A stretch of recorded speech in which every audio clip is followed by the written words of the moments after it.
Então, 19 horas em ponto, a gente vai começar o nosso 11º Otto Meeting, hoje com a participação de uma mesa só grandes nomes, grandes referências para a gente, para mim e para o Fábio, pelo menos, que estamos começando aí, engatinhando dentro da otologia, mas com grandes professores, e a gente agradece do fundo do coração pela disponibilidade. A gente sabe que uma segunda-feira à noite, horário desse, é bem chato às vezes de participar, ainda mais para o professor Jorge Spratley, nosso convidado internacional de Portugal. Agora são 23 horas lá, e ele cedeu esse tempo precioso aí para participar dessa mesa conosco. Eu passo a palavra agora para o Luiz Carlos, ele que vai moderar a mesa, e eu espero que todos aproveitem essa discussão. Muito obrigado. Obrigado, Fernando, pelo convite. Boa noite a todos. Espero que a gente tenha aí uma mesa redonda virtual bastante interessante. Eu tenho convicção que nós vamos ter em função dos craques que nós temos aí participando. O Rubão e o Sadi não precisa apresentar, né? O Wagner, que é mais menino, né? De São José do Rio Preto, prata da Unicamp, grande amigo meu, operamos vários casos juntos aqui em Ribeirão Preto, está lá acabando o seu doutoramento. Xodó dos Fellow da Unicamp, porque ele ajuda demais os meninos. Queridíssimo, o Wagner Rodrigues. Nosso amigão de Portugal, Jorge Spratley, um irmão que eu tenho, foi aluno do professor Paparella, né? Assim como Sadi, Webb, Pisa, o Henrique Furlan, outros colegas brasileiros. O primeirão, Carlos Oliveira, nosso amigo Carlos Oliveira, da UNB. Enfim, essa turma é uma turma de craque, e eu proponho uma coisa, que a gente presente os casos, e como craques que vocês são, fazer um treino igual o Sócrates fazia. Fazer um treino do alemão, ele falava, eu gosto de jogar 2 toques. Então, 2 toques, não vamos aprofundar fisiopatologia, nada disso. Vamos direto à pergunta, para a gente ver o maior número de casos possível. Tá legal, pessoal? Então, o Jorge, muito obrigado. A turma aí já postos. Vamos começar? Aí, ó. Agora não quer passar esse pendente slide. Vamos ver. Aí. Bom, a gente gostaria de... Que coisa, hein? Vou passar aqui, ó. Aí. No último dia 30 de junho, o professor Michael Paparella pendurou a chuteira. Pendurou a chuteira, missão cumprida, uma homenagem ao nosso professor, um tempo difícil, porque ele estava mandando super bem, operando muito bem, e parou no auge, com 87 anos. Agora ele vai continuar no Otto Pathology Lab, onde ele vai dar lá um suporte para o pessoal, que é o xodó dele lá na universidade. É isso aí, professor Paparella. Boa sorte. Vida longa. E...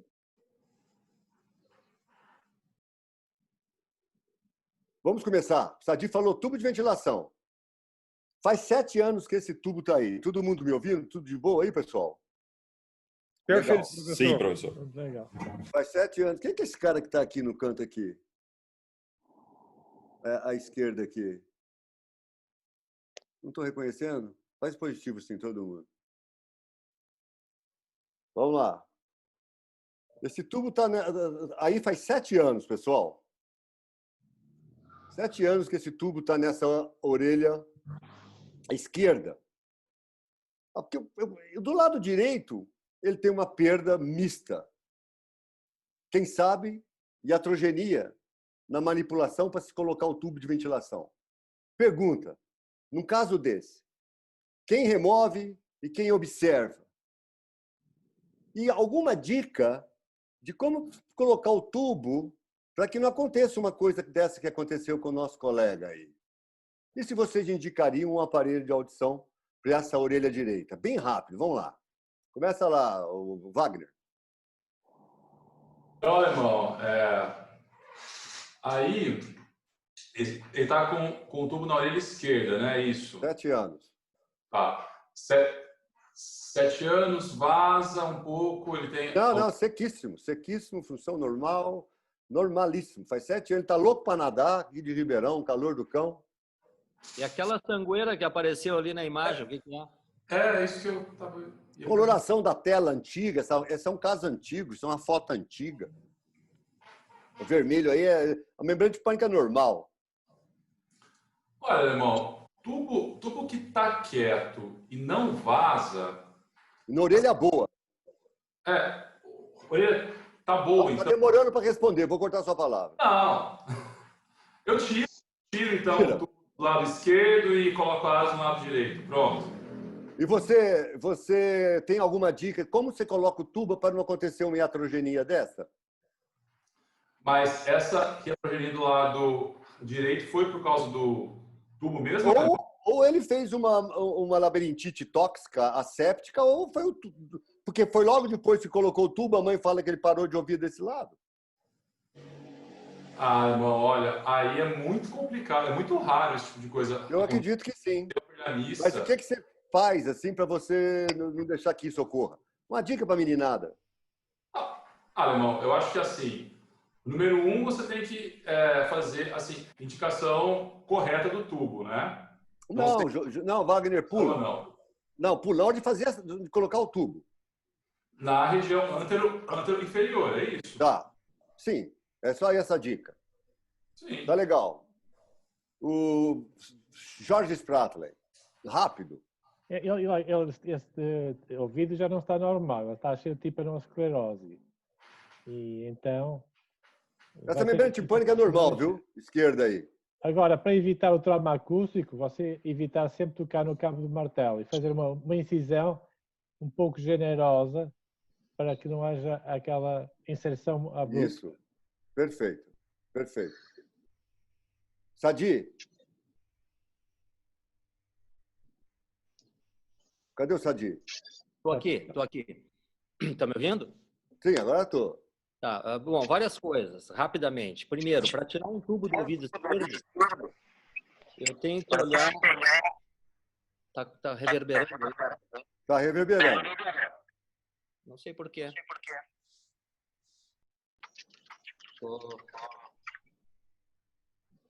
Será que tem algum problema aí, não? Agora acho que melhorou. Eu acho que só baixando um pouquinho do volume, eu acho que melhora, né? Alô? Tá me ouvindo? Alô? Eu estou ouvindo. Sim, eu estou ouvindo também. Mas está reverberando. É que eu tô ouvindo um eco, né? Eu também. Mas um eco de todo mundo, não é só meu. Não, mas Well. Vamos ver, coloca o outro aí para falar, alemão. Vamos ver se o problema só aqui no meu computador, eu vou botar um fone dele. Eu estou com fone aqui. De fato, isso não era para estar reverberando de todo mesmo. Deve ser algum problema do próprio Zoom, eu imagino. Quando você fala, agora parou. Mas agora melhorou. Parou. Então vai, Sadi, Turquinho. Vamos lá, senão não vamos conseguir. Vai, rápido. Não, eu estou com aberto. Então é o seguinte, alemão. Para eu tirar um tubo, o meu maior indicador é a orelha contralateral. Então, se essa orelha contralateral aí, mesmo aparentemente prejudicada, porque nós temos uma perda mista aí, se o aspecto em si da membrana timpânica é normal, ou seja, se essa orelha está ventilada, eu até usaria remover o tubo do ouvido esquerdo.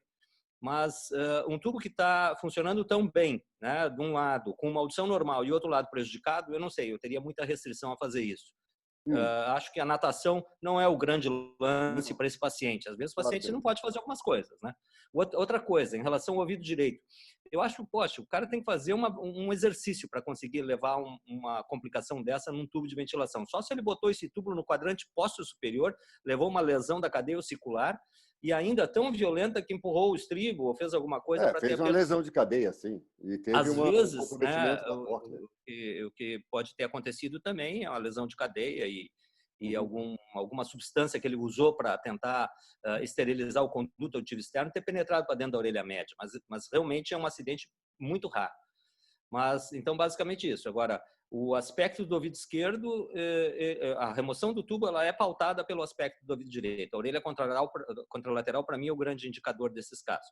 Um CT, eu acho que vinha bem nesse caso, bem estudado, para ver o que aconteceu nessa orelha direita aí também, né, Alemão? Antes de fazer qualquer coisa. Do no good, do no harm. Vai, Rubão. Então, boa noite a todos, né? Eu tiraria o tubo, e o que o Sadi falou é muito importante. Se a orelha direita tiver aspecto normal, pode-se ou não fazer uma tomografia. A tomografia vai dar normal com o tubo, porque ele aera bem, né? Agora, tirando um tubo de 7 anos, você tem que fechar essa perfuração. Então, valeria a pena colocar ou um pequeno celofane em cima ou colocar uma gordurinha nessa perfuração, viu? Eu não tiraria o tubo e deixaria ela fechar por si só. Eu colocaria algum suporte para se fechar isso. E colocaria um ase, sim. Ase, sim, no direito. Colocaria um ase à direita. Sabe que eu, assim, para encerrar esse caso, né? O professor Paparella me ensinou uma coisa e eu faço, sempre fiz de rotina. Ensinei para os meus residentes, para os fellows, que é fazer 2 perfurações na membrana do tímpano. É como se, porque tem muito glue ear, às vezes, que a gente aspira, ele vem lá para fora do espéculo. E esse trauma é capaz de fazer levar uma situação igual essa nessa orelha direita. Eu adorei essa dica que o professor me deu, aprendi lá atrás, de fazer 2 perfurações, que é igual a, ele falava, Luiz, é igual a lata de óleo. Para você esvaziar a lata de óleo, o cara lá, o frentista, faz 2 buracos para você puxar o conteúdo da orelha média, sobretudo quando é isso. É um glue ear, as 2 incisões, eu acho que é uma boa dica aí, que a meninada que estiver vendo aí, passar a pensar em fazer isso. Uma perfuração só, o homem fez esse estrago todo, imagina se ele tivesse feito 2. Turco não perdoa. Ai, Turquinho. O paciente com 27 anos fez uma viagem para Machu Picchu, fez aquela caminhada de 3 dias, uma jovem rígida, aventureira. E depois da viagem, isso há 1 mês atrás, logo depois que ela chegou, dias depois, ela teve um quadro de labirintite, um quadro vertiginoso com náuseas e vômitos exuberantes, sintomas neurovegetativos. Persistiu 3 dias, foi internada com esse quadro, refratário, aí uma ataxia de membro superior esquerdo, demandou a vinda do pessoal da neuro, e eles fizeram uma ressonância magnética, e era essa ressonância aí que nós estamos vendo. Esse baita abscesso aqui, ó, no ângulo ponto cerebelar aqui, ó, empurrando o tronco aí. Olha o tamanho do abscesso. Depois eles trataram e estava meio antifúngico, antibiótico e nada, e não resolvia. O neurocirurgião falou, isso não é drenável. Não vai drenar isso aí. E clinicamente o paciente estava indo downhill. E já estava na UTI, e muito estado ficando complicado. Daí, eles fizeram uma outra ressonância para ver como é que estava o comportamento do abscesso, e apareceu essa imagem aí na mastoide, pessoal. Pergunto para o Rubão. Rubão, o que você acha que ocorreu? Esse abscesso, o quadro labiríntico, vestibular, periférico, e o aparecimento dessa imagem na ressonância magnética, numa segunda ressonância.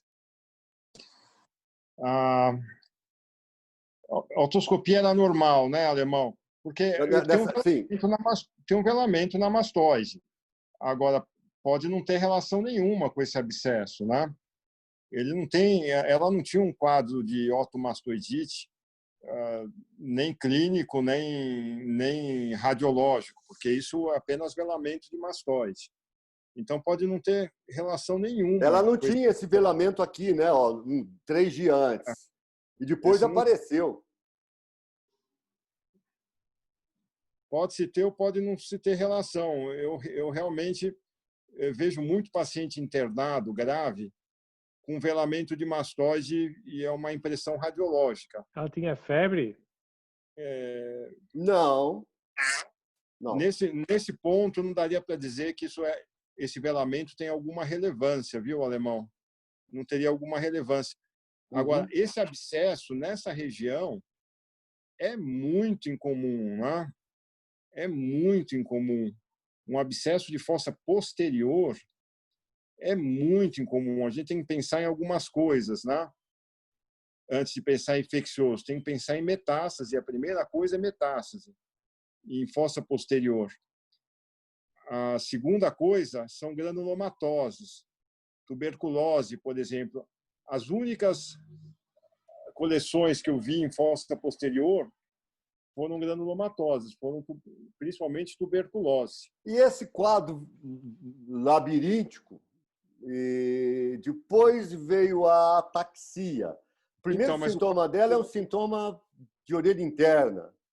Mas o quadro labiríntico, ele tem, se você colocar a primeira ressonância, Alemão, que você mostrou, ela tem um edema cerebelar, né? E isso pode ser apenas por... Quer ver? Põe a primeira ressonância lá. Aí, olha. Ela tem um edema posterior. Eu acho que o quadro de ataxia está ligado a essa... Está vendo que o cerebelo aí é diferente do cerebelo do outro lado, né? Eu acho que está ligado mais a essa questão cerebelar. Esse abscesso deve estar irritando o cerebelo, deve estar empurrando um pouquinho o cerebelo. Então, ela tem um quadro de uma infecção posterior, de fossa posterior, com um quadro de ataxia, e eu não consigo ver relação com esse velamento de mastoide. É um quadro bem interessante mesmo que você colocou. Bem interessante. Aí eu pergunto... Mas o abscesso está mais até na região se é que é um abscesso aquilo ali, isso que tu está mostrando aí, Alemão. Isso é tronco aí, né? É tronco. Tá? Então, agora, de qualquer maneira... ângulo ponto cerebelar, né? Ali em pedúnculo, talvez, né? Aqui, mas, assim, o tronco encefálico... Mas um abscesso no ângulo ponto, sinceramente, eu nunca vi na minha vida. Mas, de qualquer maneira, eu acho que, independente de como vai evoluir esse caso, o primeiro grande ensinamento, Luiz, para todo mundo é o seguinte, é o que o Rubão falou, seja um acidente vascular cerebelar, seja ele isquêmico, seja ele hemorrágico, ele tem uma apresentação muito próxima com o quadro labiríntico, só que com uma vertigem absolutamente exacerbada, prolongada, náusea, vômitos, e normalmente ele vai ter esses sinais cerebelares, de ataxia, de incoordenação, porque isso aí são funções cerebelares. Então, o grande diagnóstico diferencial da crise vertiginosa aguda, principalmente a primeira crise vertiginosa aguda, quando muito intenso, é uma lesão súbita de fossa posterior, né? Principalmente no território nutrido pela artéria cerebelosa posterior inferior, que mimetiza muito mais ainda a crise labiríntica. Perfeito. Só complementar um pouco, porque veio uma mensagem aqui que foi muito importante. Pensando em processo infeccioso de porta posterior, ou metástase, porque o diferencial é metástase, você tem que ter um líquor com pesquisas de células neoplásicas. Isso é muito importante. O líquido dela falava em infecção. Infecção. Tá. E não respondeu com antibiótico e não respondeu com os antifúngicos. Tem algo diferente para colocar, Jorge Spratley? Eu estou vendo o Marcelo inteiro, toda hora aqui, ele não sai da tela web. Aqui o que eu noto é que a imagem não é homogénea. Há uma zona de amolecimento interno, isto parece mesmo abscesso. Eu já vi abscessos do cerebelo desta zona secundários a uma otite complicada, otite média crónica complicada. Até aconteceu eu operar a mastoide e depois o neurocirurgião drenou, através da mastoide, drenou o abscesso. Não, nesse caso mas este caso não parece, não é um caso claro de complicação intracraniana da otite média crónica. Aquilo que o Sadi falou, então, ter ser uma complicação vascular, teria que ser excluído. O que eu Aí, o neurologista e o neurocirurgião, quando eles viram isso aqui, me chamaram. Falei, irmão, e essa mastoide aí? O que tem a ver essa mastoide aí?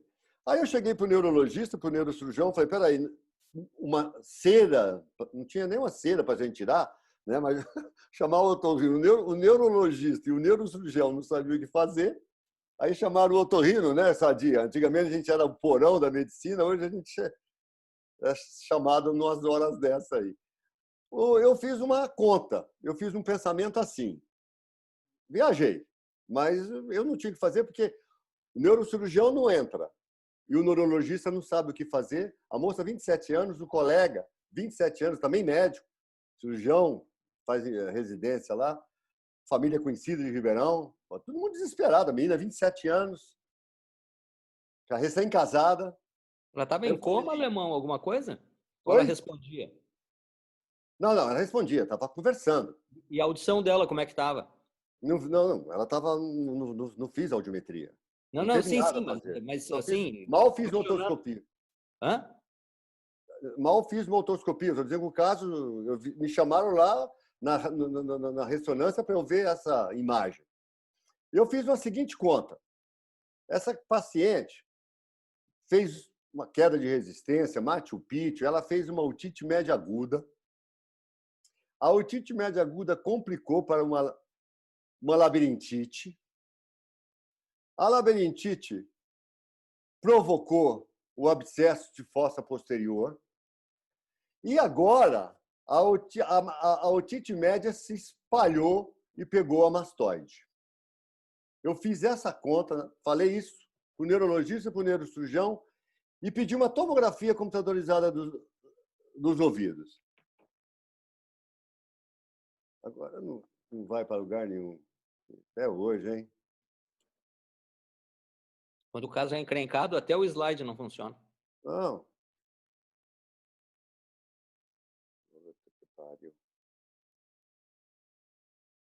Chamar meu filho. Paulo.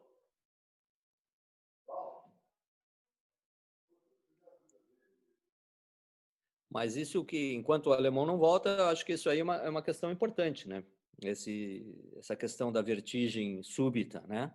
Que é o grande diagnóstico diferencial, mas normalmente é um acidente vascular, não um abscesso, né? De qualquer maneira. Mas esta lesão é muito grande. É. Costuma ser lesões pequenas. Peraí, puxa vida. Alemão, tu não consegue mudar na setinha ali embaixo, no PowerPoint? Ele travou, cara. Eu vou ter que desligar o... Sai e entra de novo. O Paulo chegou aqui, Sardinha. Perguntaram a respeito, só interferindo da discussão, sobre se um possível barotrauma da viagem poderia ter alguma correlação. Eu acho que não. Até porque um barotrauma, a gente sabe que ele foi para altitude, mas ele foi de trem para altitude, né? Então, assim, não é para isso tudo, né? Eu acredito que não. E também se existiria a possibilidade aí de ser um paciente imunocomprometido, com alguma infecção oportunista, como uma toxoplasmose, alguma coisa do tipo. Aí sim. Aí eu acho que é uma explicação plausível. Porque vamos combinar, esse quadro é muito difícil aqui, ó. Daí, Alemão, eles repetiram esse exame de ressonância porque o quadro clínico dela ficou um pouco pior do que já estava, é isso? 5, aí no começo. Peraí, peraí. Vai aqui, vai. Aí. Tá bom, aí. Tá compartilhada a minha tela? Tá. Tá. Então vamos voltar aqui. Maximizar ela, professor. Aí. Para de funcionar aqui, ó. Ó, tá vendo? Agora voltou. Bom, então, pessoal, voltando lá, eu pedi uma tomografia computadorizada, ver a tomografia. Não vai. Aí a tomografia. Aqui ela não funciona mais. Ó. Ó. Tá aí a tomografia. Tem umas imagens interessantes aqui, tá vendo? Orelha média, né? Ó, nesse corte axial. Eu olhei essa tomografia aí, eu falei, cara, é da orelha média que o abscesso foi chegar lá nessa fossa posterior. Olha essas imagens aqui, pessoal. Eu fiquei muito... Falei... Aí eu cheguei para a mãe, para os pais, para o marido. Falei, olha, a gente pode, hoje à tardezinha, acaba a clínica, eu venho aqui e a gente faz essa mastoide. Eu não sei o que vai acontecer. Eu vou abrir a mastoide, porque a mastoide está comprometida, não estava antes, está agora. Eu pensei nessa possibilidade da otite média com a labirintite, com o abscesso. Se a gente tamponar isso tudo, pode ser que a gente resolva a situação. Fizemos a cirurgia, uma tremenda cavidade. Fizemos um tamponamento na região que nós vimos lá em cima, no tegmen, que podia ter alguma fístula, gordura, pó de osso, toda aquela coisa. E a paciente evoluiu para a cura. Na sequência, ela começou a melhorar da ataxia, começou a melhorar, fizemos várias ressonâncias, eu trouxe a última para vocês verem. Acabou o abscesso, ela teve um filho, está aqui bonito, tudo restaurado, aqui ó, a imagem que ficou, está aqui, olha que bonito. E essa é a última audiometria, nós vamos colocar aí uma prótese auditiva ancorada no osso, já está para marcar. Eu queria voltar o caso para vocês. E essa foi o que eu pensei, eu agi, e pelo que eu fiz, não sei se foi coincidência que o paciente teve uma evolução... Mas o que tu encontrou no ouvido médio dele? Eu abri todo aqui, Sadi, e tinha nessa região da tomografia um defeito de tegmen. Sim, mas a orelha média, o mastoide, estava doente? A orelha média tinha tecido de granulação. Aí, ó. Fiz uma cavidade, né? Uma petrosé, uma petrosé subtotal. Eu limpei tudo quanto é tipo de célula. E nessa região aqui, Sadi, tinha um defeito de tegmen, que a gente parecia que é o mesmo que eu... Aqui, nessa região aqui, ó. Tinha uma bela de uma falha aí, que parecia alguma coisa nessa topografia aqui. E o paciente evoluiu super bem com essa cirurgia, com esse tamponamento aí. Eu só quero crer que eu acho que tinha a ver a otite média, a labirintite, o abscesso e a mastoidite na sequência. Eu acho, eu pensei na hora e eu acredito até hoje nisso. Então, Alemão, mas quando você abriu aí, tinha pus na... Não, tinha tecido de granulação, estava coalescendo. Aquele tecido friável, aquele osso friável, coalescendo. E chegou a fazer biópsia, assim, cultura, para ver o que... Eu pedi cultura de tecido, de tecido inflamatório, crônico, nada de relevância. Nada específico. Nada específico. O paciente evoluiu bem, não tem nenhuma outra doença, comorbidade, problema vascular. Nós sabemos que pode acontecer por tromboflebite retrógrada, mas se o defeito era no tegmen, eu estava mais à espera de uma lesão do lobo temporal do que do cerebelo, com defeito no tegmen. Sim. Se tivesse um defeito mais posterior, junto ao seio sigmoide...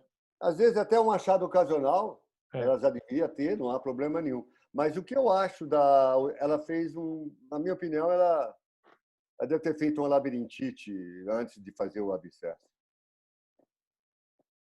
Ok, vamos lá. Vamos continuar, senão nós vamos ver 3 casos. A última audiometria dela. Criancinha prematura, 1,2 kg, 6 meses, pesando 5 quilos. Há 3 semanas vem apresentando o quadro de irritabilidade otorreia, purulenta, tratada com amoxiclavulanato, depois ceftriaxona, sem melhora do quadro, veio transferida para Ribeirão Preto, se encontrava na UTI pediátrica, e nossa turma lá foi chamada para vê-la. A criancinha estava com esse aspecto, esse entumecimento, esse rubor antero-auricular, uma secreção purulenta, e a criancinha toxemiada, bem deprimidinha, já sem anorexia. E, assim, um quadro bem assustador, essa hiperemia retroauricular, quase não flutuava, mas estava terrível, né? Olha o aspecto dela.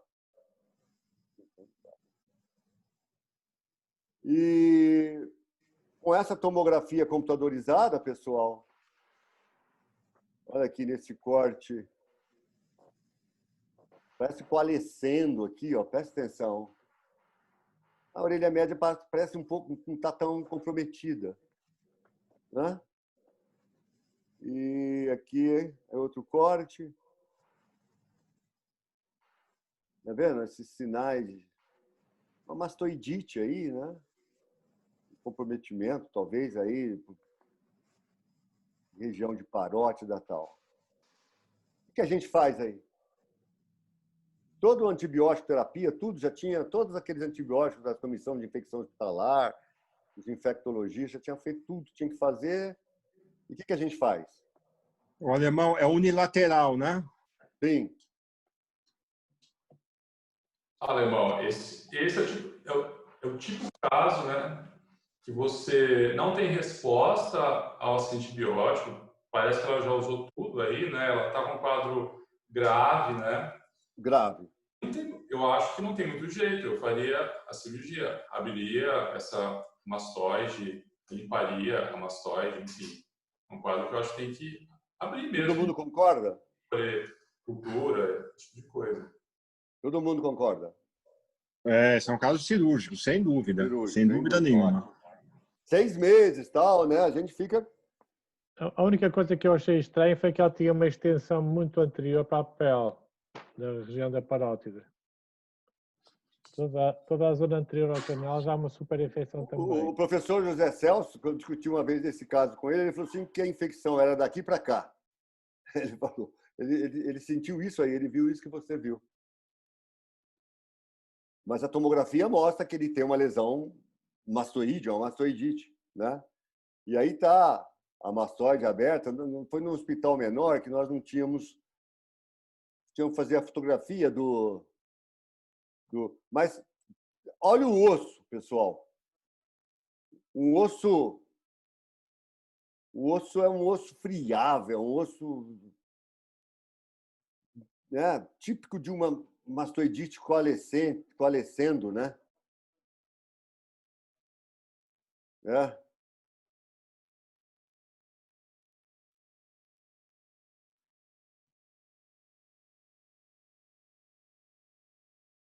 Olha aqui, você vê o osso aqui, como ele está. Eu estou tentando abrir aqui as células retrozigomáticas, né?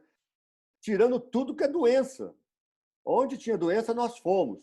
E conseguimos manter essa parede posterior aqui, ó. Mantivemos ela bem fininha, quase que transparente, para tentar fazer uma cavidade com uma criancinha de 6 meses, né? Uma cavidade fechada. No fim, conseguimos. Limpamos bem ângulo sino-dural, entramos aqui retrozigomático, umas brocas bem pequenininha, né? Fizemos aqui aquela canaleta, expusemos toda a articulação ínquido-maleolar, a fininha aqui a parede, e colocamos um tubo de ventilação. Essa foi a cirurgia que nós fizemos. E a criancinha, olha o tamanho da figurinha. E foi lá para a recuperação. Aí começou esse drama aí, né?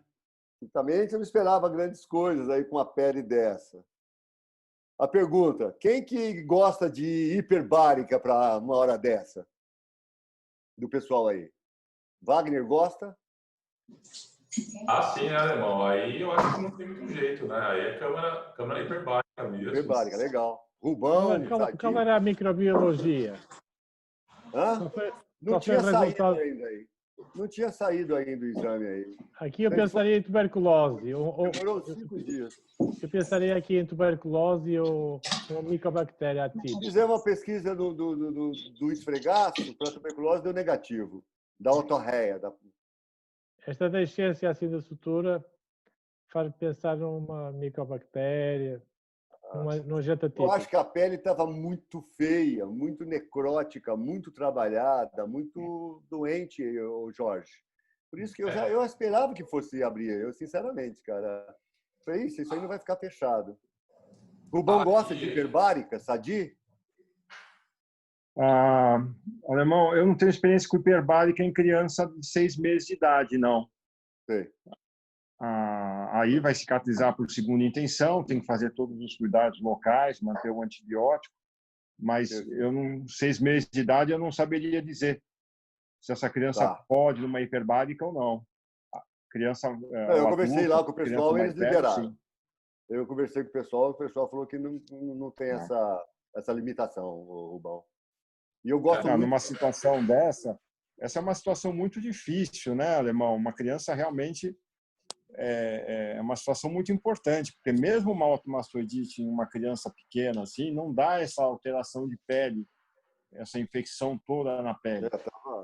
Ela é prematura, né, Rubão? Tem 5 quilos, 6 meses de idade. Então tem que tratar. Nasceu com 1,2 kg. Eu faria. Se liberar, eu faria, sim, uma hiperbárica. Aí nós fizemos a hiperbárica e ela veio fechando, cicatrizando e recebeu alta. Caso que nós passamos apertado aí, né? Mas você vê, uma lição aí que eu acho que todo mundo da mesa concorda, né? Tem uma hora que tem que abrir, gente. Tem hora que não é antibiótico EV, não tem que abrir. E você salva a vida. Tem que abrir. Alemão? Oi? Alemão?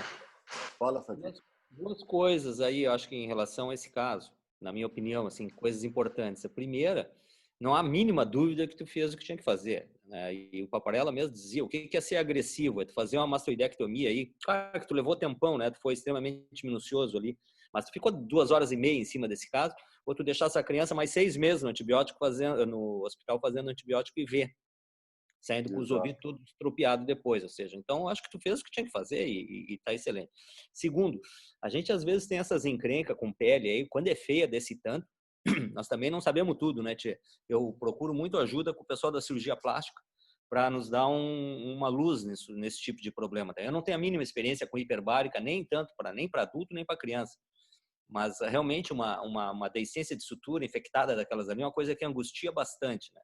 E eu acho que não custa nada, às vezes, a gente pedir auxílio de um colega que está acostumado com pele, né? Que é o cirurgião plástico.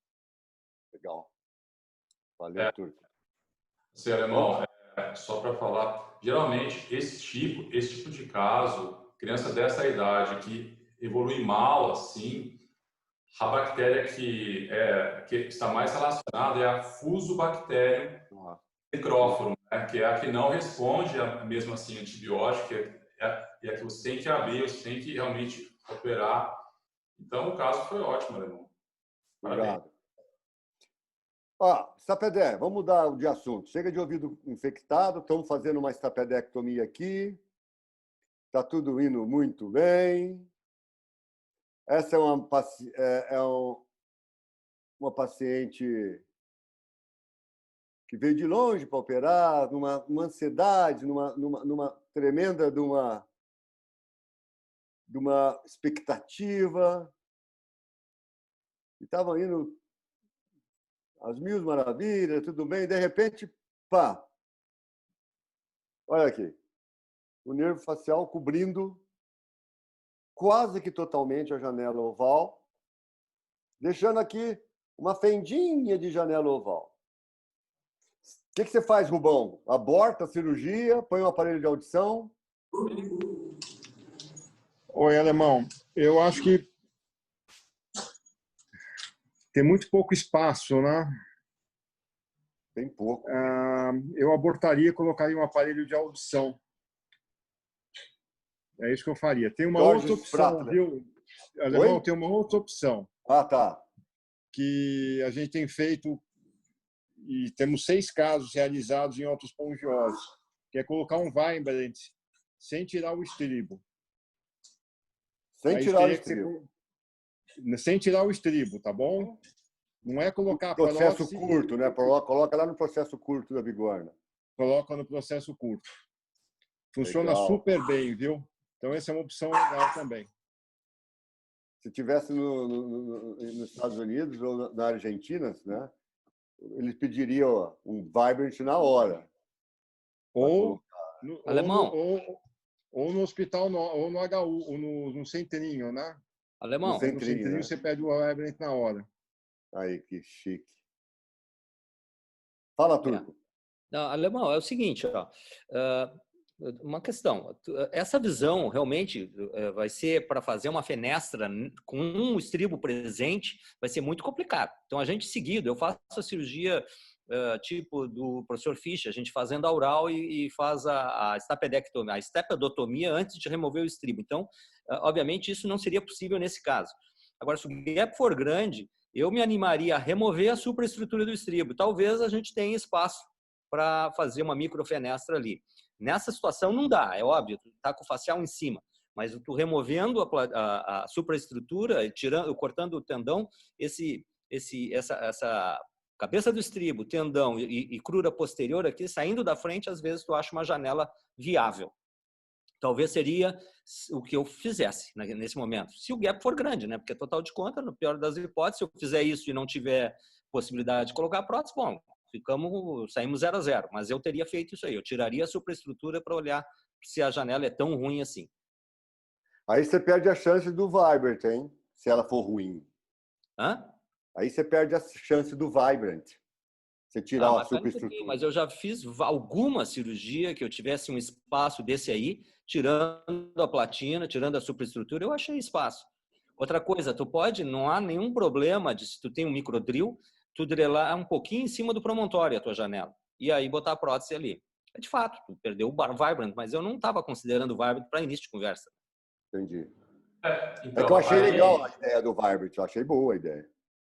Então, eu acho que aí, Alemão, caso tenha essa outra assim, opção de você tirar a supraestrutura e olhar e ver que não dá o espaço, você pode colocar o Vibrant na janela redonda, que é uma opção também, né? Que é mais difícil, claro, mas é uma outra opção. Mas Jorge. aí no caso, fecharia e faria a ASE mesmo. Não sei como é que era a perda auditiva aí, né? Eu mostrei, é 2 gapão. 2 gapão? 2 gapão. Então, é que eu acho, então, assim, se o gap for muito grande, a ASE vai ficar muito ruim, né? Daí, se essa perda estiver estável, você pode fazer um Vibrant ou até uma prótese, eu acho osteoancorada. Isso. Ou a ASE, né? Tem um monte de opção, né? A ASE, enfim, tem muita opção. E aí, Jorge? Aqui, eu neste caso, teria dificuldade em inserir o pistão. Mesmo bloqueando um pouco o promontório, acho que ficava a passar muito junto ao facial e podia ficar com algumas parestesias, com algumas... Agora vamos ver o que eu fiz. Meu pai fala que eu não tenho juízo, né? Eu acho que ele tem razão. Paciente com uma expectativa danada, eu falei, vamos ver, vai. Aí, meio que aconteceu o que o Sadi falou, cara. Quer ver? Que na hora que eu tirei o estribo, pareceu um pedacinho de janela ali, ó. Olha só. Aí eu fui lá com o meu perfurador, devagarinho, peguei o menorzinho para não ficar cutucando muito a onça com vara curta. Tirei um pedaço, a platina aqui e tal. E, né? Eu fiz uma coisa aqui danada de eu pegar, eu entortei a prótese, não sei se eu tentei entortar a prótese para tirar ela do lado para tirar ela do contato com o facial. Quer ver? Olha lá. Ah, só que eu entortei a prótese para o lado errado. Olha, fui burro. Ela ficou mais perto do facial ainda. Aí eu falei, não, já. Aí fui lá, tirei e colocamos ela normal mesmo. Peguei outra prótese para não... Apertamos ali e fechou o gap. Nós temos follow-up aí de uns 4, 5 anos. E graças a Deus deu certo. Mas eu acho que o melhor a fazer era abortar essa cirurgia. Eu acho que eu não fiz a coisa certa aqui. Deu certo. Não é porque deu certo que você fez a coisa certa. Eu acho que o que o Rubão falou seria muito melhor um ASE, o próprio Vibrant, do que ficar uma paralisia, uma cincinesia. Eu não sei se eu faria de novo isso. Essa paciente tem 42 anos de idade, esse guepão bilateral, mãe de um colega nosso, amigão meu, posso falar, o Matheus, de Rio Preto, fez com o Zé Vitor, residência, e irmã do Saulo Sgarbi, de Ibitinga, que é um gentleman, o príncipe, ele e o Laércio são os dois príncipes aí da otologia, da otorrinolaringologia. E falei, pô, já viu o tamanho da preocupação em fazer a cirurgia. Fizemos do lado esquerdo, ficou legal. Fizemos do lado direito, ficou legal, o paciente ficou muito feliz. Aí ela veio aqui na clínica, falou, doutor Luiz Carlos, eu estou há 3 meses, 4 meses, com uma lesão. E o diagnóstico dessa lesão é o pioderma gangrenoso. Eu estou desesperada. Olha o tamanho das lesões que abrem aqui, ó. Isso aqui é tudo cicatriz, escorre. Ela ficou reclusa, deprimida, uma moça jovem, dentista, bem-sucedida, mas entrou em depressão. Esse pioderma estava acabando com a vida dela. E o doutor lá de dermatologista de São Paulo me ligou e falou, pode tirar essa prótese daí. Você tiraria aí, Sadi? Sadi conhece o caso, mas desgraçado. Eu também conheço. Eu conheço o caso, eu vou deixar por último. Tá bom. Mas se o cara mandou e tá uma desgraça dessas e acha que pode ter relação com a prótese, porque eu não sei, eu nunca ouvi falar nesse negócio, mas eu tiraria a prótese, claro. Ou eu tiraria, não sei qual era o tipo de prótese, era titânio?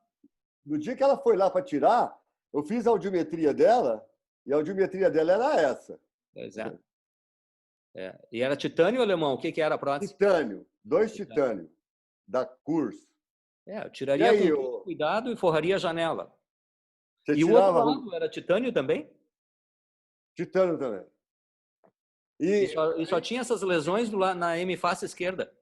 E eu pensei também, por que eu tenho que tirar a prótese esquerda? E se a doença for da prótese direita?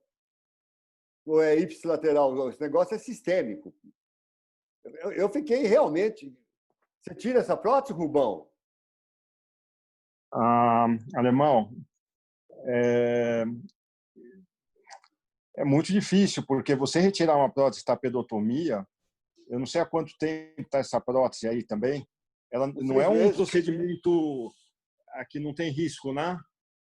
A paciente pode perder a audição. Exatamente. Você tem que tirar as 2 próteses, é bilateral que está... Você fez tapedor bilateral, não é isso? Então você tem que tirar as 2 próteses, porque ele falou que era prótese do lado esquerdo porque era lesão do lado esquerdo. Não, mas isso essa dermatite é sistêmica normalmente. Pois é, cara, eu falei para ele, meu Deus, se eu tirar a prótese errada, ou tirar o alemão, sinceramente, eu não tiraria a prótese, eu pediria uma segunda e uma terceira opinião do dermatologista. Mas antes de ter uma segunda, terceira opinião, eu não tiraria a prótese.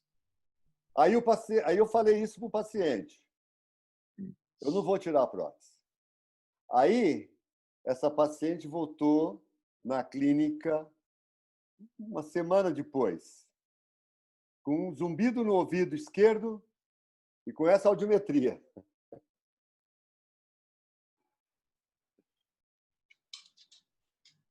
E agora? Tira a prótese. Tirar Tira a a prótese, agora você tira a prótese. Agora tira a prótese. Então vamos tirar a prótese. Tirei Até a porque prótese. não funciona mais, não faz mais a mínima diferença. Não, tirei a prótese. Agora eu tirei, né? Então, mas é aquela... É o banzo ao revés. Aqui eu sentimos quando nós ficamos 40 dias lá no Senegal, a dor no coração, mas de tirar sim com audição normal, não dava. Mas tiramos com depois daquela perda sensório-neural. Então, realmente, eu estava certo. Olha o que aconteceu 20 dias depois que eu tirei a prótese. Né? Olha, eu nunca tinha visto, Alemão, e olha que a gente vê muito caso no HC, né? Esse foi um aprendizado. Você vê que a gente aprende todo dia, né? Muito interessante esse caso, viu? E o caso da criança também muito interessante, viu? Realmente é um caso muito interessante. Eu nunca tinha visto esse tipo de complicação. Legal, João Rubão. Vamos lá. Hipoacusia em ambos os ouvidos há 4 anos. Estapedectomia é bom, né? Porque dá cada susto. Eu adoro. Aí, cirurgia.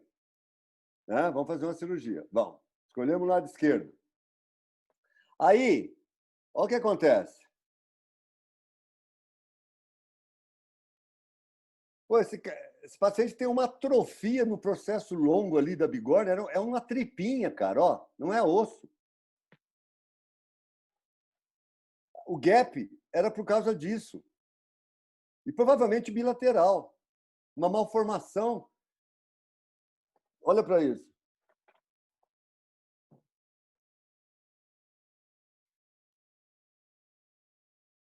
Quebrou o processo longo ali ou é impressão minha? Não, isso aqui, você percebeu que ela era uma tripinha que tinha. Era um tecidinho aqui.